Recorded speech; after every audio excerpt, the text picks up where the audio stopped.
Hi வணக்கம்ங்க. Shampoo நெறைய பயன்படுத்தி உங்களுடைய முடி ரொம்பவே வறட்சியா இருக்கு, அதிகமா முடி கொட்டுது அப்படின்னா, தயவு செய்து சிகக்காய் பயன்படுத்த முயற்சி பண்ணுங்க.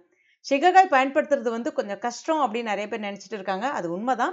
ஏன்னா, சிகக்காய கலக்கணும், அதுக்கப்புறம் தலையில தேய்க்கணும், நெறைய தண்ணி விட்டு அலசணும் அப்படின்ற ஒரு விஷயத்துக்காகவே சிகக்காய நெறைய பேர் தவிர்த்துட்டு ஷாம்புக்கு போறாங்க. ஆனா ஷாம்பு பயன்படுத்தும்போது அதில இருக்கக்கூடிய கெமிக்கல் உங்களுடைய முடியுடைய வேர் கால்கள்ல ஊடுருவி கொஞ்சம் கொஞ்சமா உங்களுடைய முடியுடைய வேர் கால்கள அழிச்சிடும். அதனால முடி உதிர்வு அதிகமா இருக்கும். முடி வளர்ச்சியையும் தடைப்படுத்துது.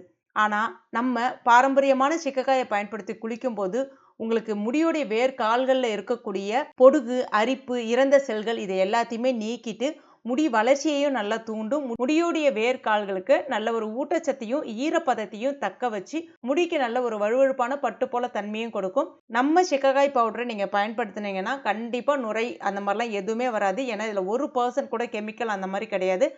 அதே சமயத்துல தலையில இருக்கக்கூடிய அழுக்குகள், எண்ணெய் பிசிறு எல்லாமே போயிடும். கண்டிப்பா ட்ரை பண்ணி பாருங்க.